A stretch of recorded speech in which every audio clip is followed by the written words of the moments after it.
Well, there you are again. So let me fix this here. Let me just see what I can do here.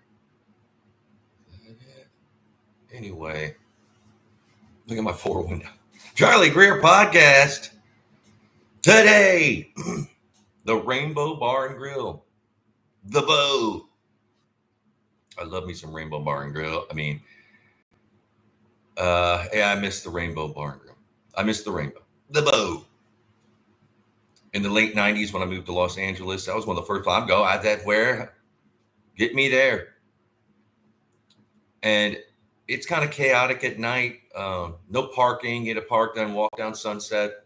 And if you're not familiar with the area, it's like there's the Rainbow, then On the Rocks, which most people don't even know it's there, but it's like a private club above. So it's Rainbow, On the Rocks, the Roxy, and On the Rocks is like above. It's just like a doorway. And I guess the club, I've never been in there. It's a private club. So Rainbow, Roxy, at the end is the whiskey. And the same family owns all that. And they're cool. I've known the older dudes and the younger generation. Yeah. And I interviewed twice to work at the whiskey. I would have did it, but I was making more money at the time. And working on at the whiskey. There might be some perks, but so yeah, the Rainbow Bar and Grill, late 90s, I moved to LA. We'd go at night, it's any night at night, any time of the day, really. Well, my favorite thing to do, because they have great food. The Rainbow is like their pizza, man. I would go during the day, like at lunch. I don't know if they still have lunch, but I'd go and there's nobody there. I could get a booth.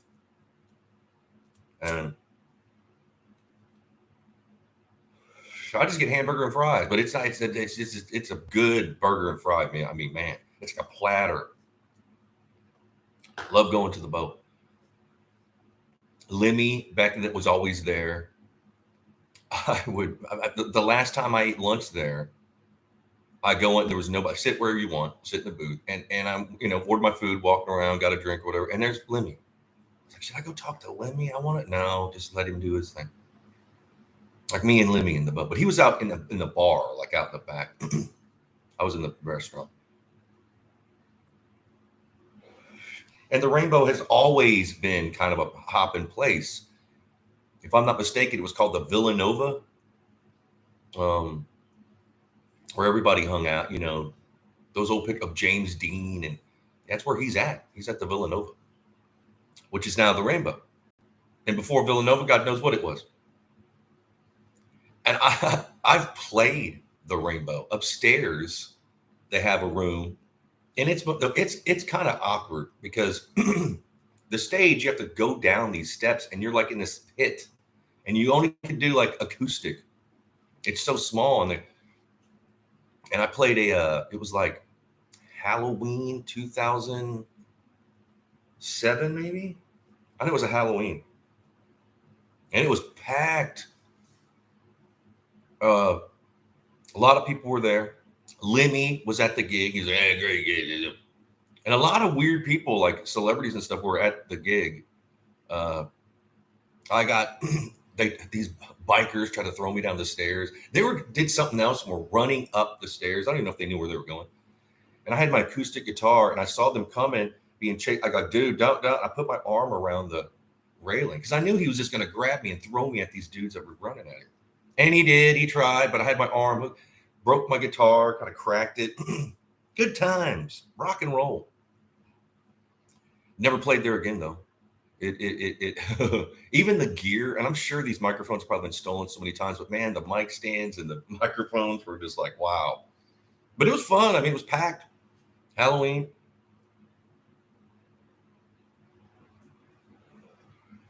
Used to go there all the time. Basically, whenever I was out and about, like swing by. Because you could hit that. You could go down to, if you wanted a more mellow, I also loved they were called the Hollywood Bowling Lanes. It was on Santa Monica, like East Hollywood, kind of other end of town. That's where they shot the Big Lebowski. And I love that place, man. They had $2 beers, and they had a smoking area in the back. And they tore it down. I'll do a podcast about that. But that sucks is they tore it down to build a school, and then they tore down the school. And last I saw, it was just a lot with a fence around it. Like, what? They're doing a lot of that in LA. But the rainbow, love the rainbow. Anytime I would meet people, hey, at the bow, I'd have like people that come visit LA. They all want to go to the rainbow. And one time I was at my apartment in North Hollywood, and my roommate had like a cousin come in, and he showed up kind of late. It was like already 9 or 10, and usually I'd already been, drinking, and I was like, man, I ain't good. Come on, let's go to the boat. He goes, you think Lemmy will be there? And I go, man, I almost guarantee he'll be there. I mean, I'm not Lemmy's publicist, but that's his place. He lives like right down the street. He can walk there. And are you sure? I don't know. I mean, come on. No, again, I just want to, I'm already in here, and I think I had a girl come over, like whatever's going on. I just didn't. And when he came back that night, he was shocked. He's like, oh my God, Lemmy was there. And he was cool. Yeah. He said, yeah, I mean, that's, what, you're not going to be at the rainbow and you're going to be uncool? Come on. But yeah, during the day, I love their soup even, man. I think it's got good steaks. They have great food. It's a great restaurant. It's also a rock and roll den of iniquity. I mean, every kind of, even today, even like tonight, if you went, what is it, Sunday, right? There'd be some dude with like big hair, woo, and like, I love that. I mean, I can't do it, but hey. I met Tony Curtis at the Rainbow, like the legendary actor Tony Curtis. And, my mom's a huge movie buff. She knows everything about movies. She's watching all these old movies. She can tell you, it's just mind blowing. And she's starting a podcast, my mother. I mean, she's older, but she's excited. Last time I talked to her, like, hey, she's about to buy her a laptop, get her set up. And she turned me on to old Hollywood, Tony Curtis, and this and that. And then Elvis. I mean, the reason Elvis dyed his hair jet black is to look like Tony Curtis. And I met Tony Curtis at the bow. Probably one of the coolest human beings I've ever met. And his wife at the time was beautiful. And it just wasn't like me hanging out with Tony Curtis. I happened to be, there was another, Joey Buttafuoco. And I ain't gonna, if you know who, you can Google him. But he was cool. He was like, hey, I mean, I don't judge people. Seemed cool. He's always hip to me. I only met him a few, but hey, always cool. And not how you judge, but how people treat you. Like when you just first met somebody, like, hey, I'm Charlie, I'm Joey. Because I didn't say, you just first name, whatever. And like an hour, you're hanging around there. An hour later, like, hey, Charlie, he remembers your name after he's talked to 1,000 people. That tells me he's a solid dude. A lot of people don't remember. I've met people hung out there, like, and you are? Like, dude, you don't even know my name? That tells me everything I need to know about you. But yeah, Tony Curtis, and man, he was like holding court, and he was wearing some kind of cool silk white. I don't even know what he was. He was all, and he smelled amazing. I was like, what kind of cologne are you wearing? Like, cool and old, man. By then he had to be. I mean. And it was at night. He was out. He wasn't partying. He was just hanging. And a lot of people didn't know. Again, that's why there was a group of us that kind of like just circled him and listened to him just spew his wisdom. Marilyn Monroe. Yeah, this everything. And he was a painter too. I paint. I'm an abstract artist. So is he. We kind of hit it off. We're standing around. Hey. And I was with a group of friends. I might even been like with my fiance at the time. Her and I used to go. And they're like, where's Charlie? What are you doing? I'm dude, this is Tony Curtis. I mean, what do you mean? I talk to you guys all the time. This is like a once in a lifetime chance to not pick the brain of Tony Curtis, but like soak his knowledge up like a sponge. Just listen to everything he said. And he was talking about like certain celebrities that had given everybody STDs and all. Just crazy. I loved it.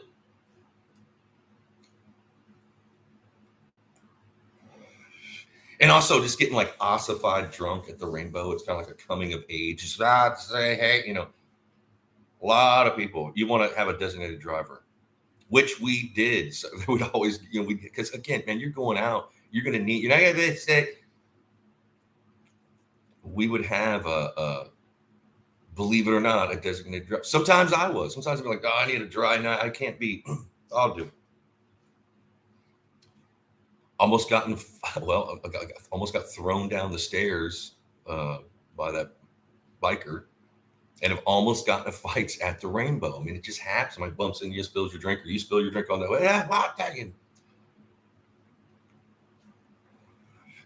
But the night I got engaged to my fiance. I'm not going to name her, but we got engaged. At the time, she was like an esthetician, and we both worked at this place. There was an art gallery, spa, salon. It was everything. And I was running the art gallery and helping out with that. They had me doing all, they were running in circles. I was the bartender. I was everything. So we got engaged to celebrate. Where? The Rainbow, duh.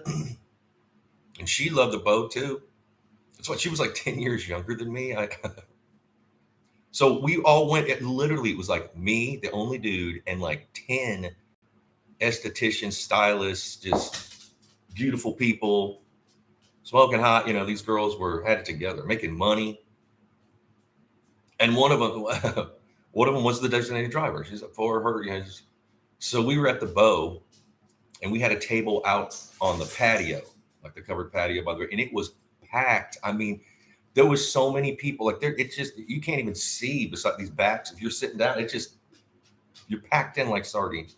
And I forgot what we were drinking. They said, let's make these some kind of grape vodka, something or other. And I got pretty drunk.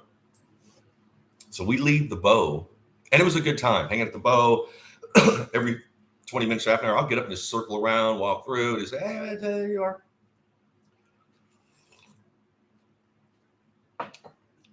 And this is like 2006, maybe. I think it was 2006, somewhere around there. Oh, back in the day. So we're leaving the Bow, and when you get out of the Bow, you're on Sunset. And this was a weekend night. It might have been a Friday night, Saturday night. It was popping off. I mean, Sunset, they're literally just like 8 people deep, wide, and just thick. So you're out on Sunset. So you leave the Bow, you take a right. So we're going west we parked at some parking structure. Pardon me. And here, I mean, again, it might have looked like I was peacocking, but I was, and we're all drunk. So I'm with my fiance, who was beautiful, and all these beautiful girls. There's like me and 10 girls.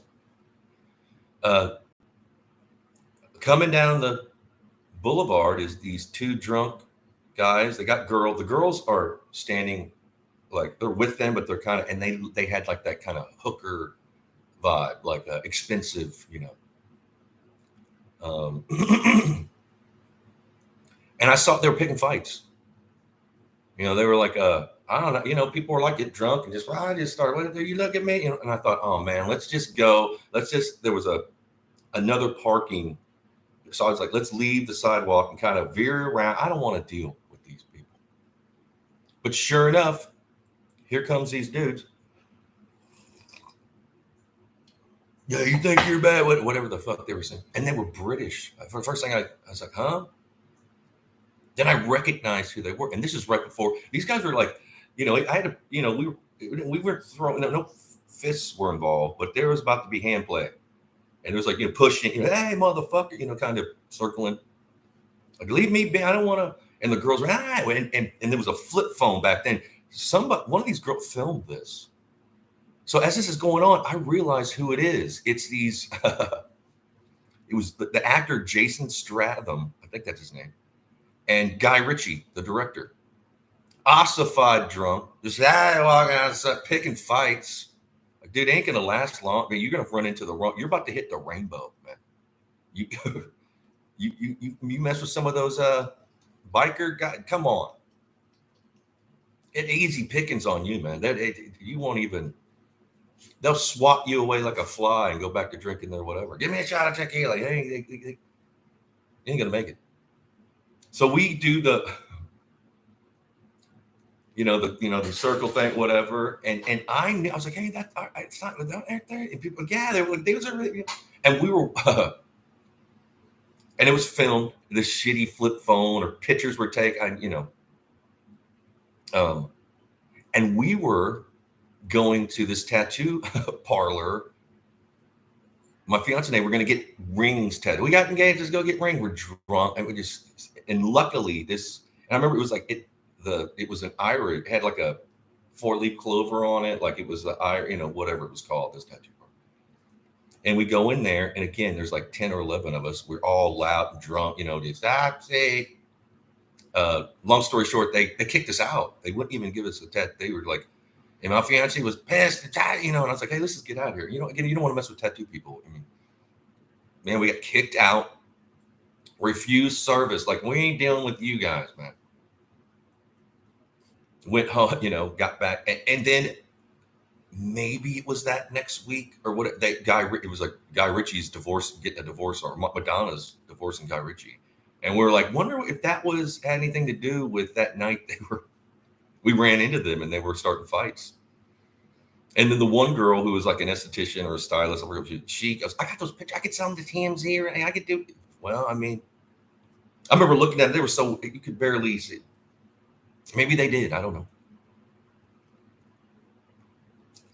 But some people would think that sounds horrible, Charlie. But that's a life I lived at the time. I was in a rock band. I was a painter. And I've done a lot. I'm a published author. My book, Randy the Madman by Charlie Greer. Go check it out. You can get it on Amazon, download, whatever. Find a place that gives it to you for free, because I haven't been paid for like 20 years, 19 years for my book. But yeah, unfortunately, I should have lived a more, but no, I wanted to live life. I want to experience. I want to have fun. I mean, how much fun I've had, how much adventure. And I mean, especially moving back to Illinois and talking, it's literally, I feel like I've moved back in time, or like old time, like these, again, people would stay around their hometown. Whatever. Man, I've lived 1,000 lives compared to these. And I'm not, again, I'm not bragging, but that was my choice in life. I wanted to experience. I wanted to live. I wanted to have a good time.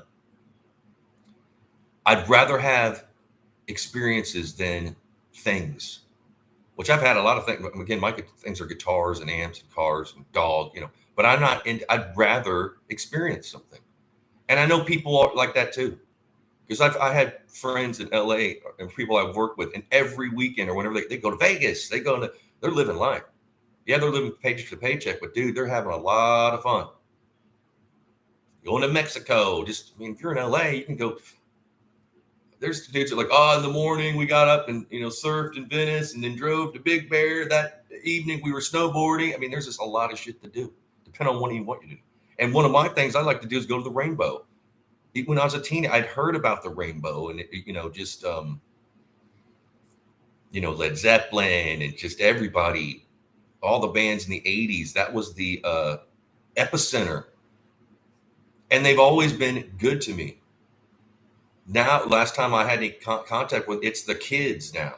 They're younger than me that run, they're Mario or Mario Jr. They're, they got old. And Michael, who I knew all the, and again, it gets, at one point, like everybody, like Mario, who is Mario? I didn't want to say anything, because again, you don't want to. But yeah, the first time I interviewed at the Whiskey, we walked down to the Rainbow, and I think they're brothers or cousins. The two, one of them looks more like a biker, and the other guy looks more, his glasses. I forgot their names, man. Cool dudes. And they offered me the job. It's just that at the time I was making better money, and it was I was living in, where was I living? Arcadia, driving from Arcadia to damn West Hollywood every day. I mean, my other job, but it wasn't just saving 20 minutes, shaving off a half an hour drive. That's important in LA, your drive. But they were always cool to me. I interviewed again. And what they interviewed me for, I was going to book the unsigned bands. Because they have like they have two bookers. One does the booking for bigger bands because there's bigger bands to go through, and then there's would have been me booking like the unsigned, and they'll have nights that there'll be like 5 bands play, 7 bands play. Some of it is like pay to play, which, again, I'm not really into that. But if you got the money and you want exposure, dude, pay to play every month at the whiskey. Just make it like your thing. We only play the whiskey. That's going to give you attention. That's going to be like, well, see. Some people just or go to the Rainbow. That's all their social life was.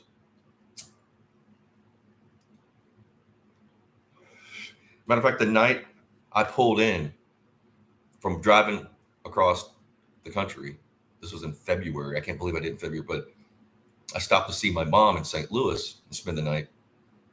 And who she lives with, her friend, their daughter, she knew everything about the Rainbow. She'd been, she knew them all. I was like, yeah, we kind of like just hit it off as far as like we knew who to what. See, oh yeah.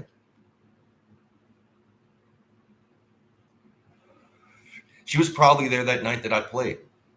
Small world. But I love the Bow. I miss the Rainbow. If you're in LA, see, there's some people that have never been. You got to go. If you want like again, it can be a little bit, you want to hold yourself in a certain light. But if you're like bored and you don't have a social life, or you're looking for a girlfriend or you want to start a band, go to the Rainbow, man. Hang out. And I'm sure people that's how they formed their band. And I was at the Bow, met him, he said, yeah. If I went back, which I'm not, if I went back, I'd one of the first, I'd hit the Rainbow. I'd probably do the day thing like I always did, is go in there during the day. If they're serving lunch, I don't know if they're open during the day anymore. They have a lunch thing. But that was my favorite kind of, because I could walk around and read because there's plaques on the tables and there's all this memorabilia and stuff. It's endless.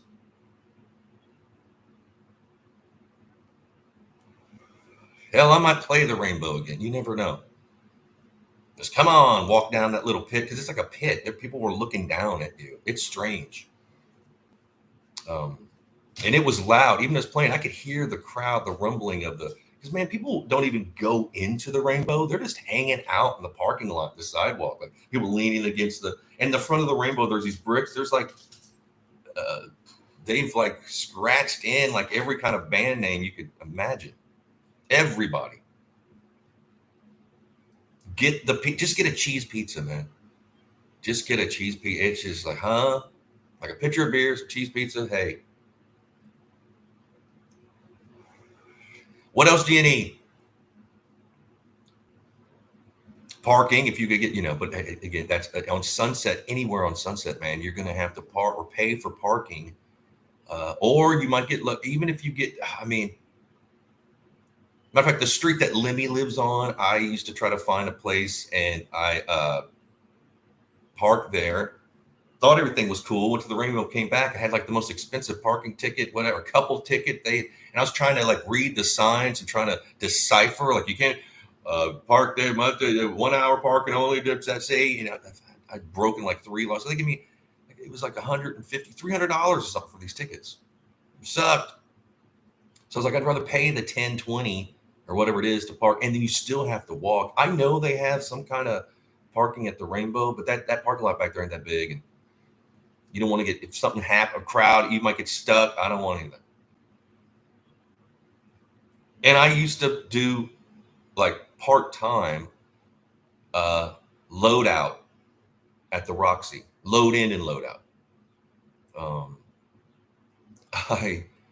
Bands like Stabbing Westward or whoever playing the rock, I would show up and then later on that night unload, and they'd give us like, we'd make pretty good money. Again, you might damage a finger, moving shit. And I forgot who got us that gig. I forgot who, and I got tired of doing it because it is tough, and it was like a split thing. So you have to be there at like 5, load in or whatever, and then come back at like 1 in the morning to load. It wouldn't work. I was like, no, I can't do this. And I don't want to be seen as a roadie. You know, I mean, I hate to say that, but I'm in a band. And there's people that were doing it too that were, believe me, just as known as stabbing westward. But they needed money. I mean, there's times are tough sometimes. And as an art, you don't want to go get, because they pay you cash right there that night. Here's your money. And sometimes you have to do that. You don't want to well, you're gonna wait 2 weeks to get paid, and you need your Social Security. No, none of that. Here's some cash. And I'd have loved to work at the Rainbow, but maybe not. I mean, maybe not. But now that I'm old, yeah, that the Rainbow would. I would suggest that you check it out. And of course, I would think everybody knows about the Rainbow, but there are people that lived in LA forever, from LA, just never been. Like that night, I think when I went with my fiance, a lot of those girls had never been to the Rainbow, and they're dressed they're all cool, hip. I mean, the guys were all just they're fighting guys off the sticks. I mean, it's easy to have fun at the Rainbow. That's what I'm trying to say. Again, if you're down in the dumps and you just need to go to the Rainbow, people get kicked out. Just somehow they get it and they'll drink people's drinks. Like they don't have any money to, so they go around and steal drink. I've seen a guy get kicked out doing that. Couple people. I wouldn't recommend that. But if you're cool, I've always gotten drinks bought for me at the Rainbow. Matter of fact, that night we played,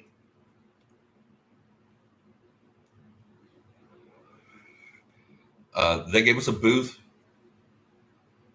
and a cheese pizza, like a big, large cheese pizza on like the thing, and then brought it out and gave us a bunch of pitchers of beer for me, my band, and girlfriend, whoever was there.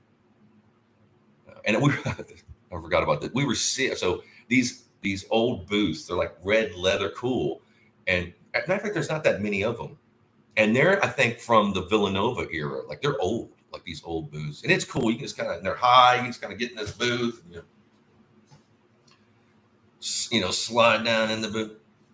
And the booth beside us, there was this guy, like a rock star guy. And honestly, he's not even, I guess he used to be a rock star. I don't even remember his name, but he was in a band at the time. It was hot. His side is sitting there listening to this and watching it go, because they're just right next to it. He had like a side hustle where there were girls and like tourists, whatever, paying him to eat with them and to take pictures and stuff. And how do I know this? Because I was sitting right 2 feet away. He's like, oh yeah, you guys, it's so much money for me. I want to get right up front. He wanted his money. And they did. These girls like, oh my God. And he looked cool. He looked like the ultimate rocker, had that kind of Johnny Thunders, Izzy Stradlin guy. Yeah. But I was laughing. I was like, dude, that's just your side hustle. Your people are paying you. How did you think of that? Ingenuity. That's, hey, good for you. You can get people to buy you dinner and then pay you to eat dinner with them and then pay you to take pictures and stuff. I mean, that's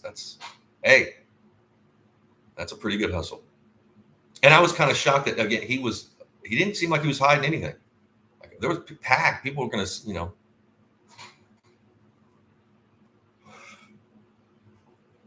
I don't think he even, because you just have to go upstairs to play. And when we played, everybody came upstairs and it was packed. I mean, it was just packed up there. I don't know if it's sold out or not. And I don't remember seeing him. And again, going down the stairs, I almost got thrown down the stairs. Good time.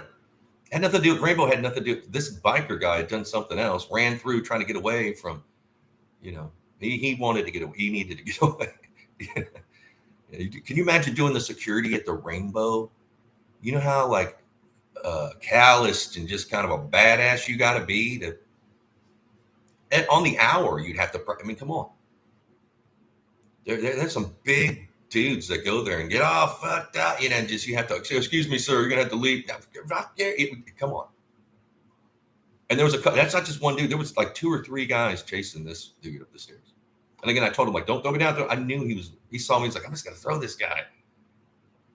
And I wrapped my arm around the hand, the railing, and I slammed against the wall, hit my guitar cracked.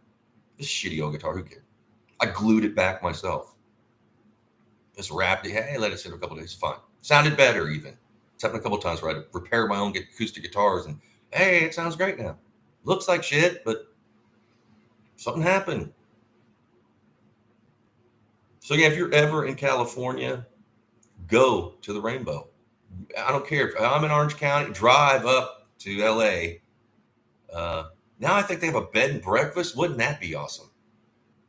Just like spend a weekend, just like that, just relish, just suck it all in, just ferment yourself in that kind of rock and roll, and eat every 3 times a day at the Rainbow. That'd be awesome. Drink it, good times. Maybe I need a vacation. Maybe, hey, that ding. Maybe I will. Just maybe I will. All right. Thanks for listening to me rant about the boat. I love y'all. Be blessed. And I'll see you tomorrow. Cheers.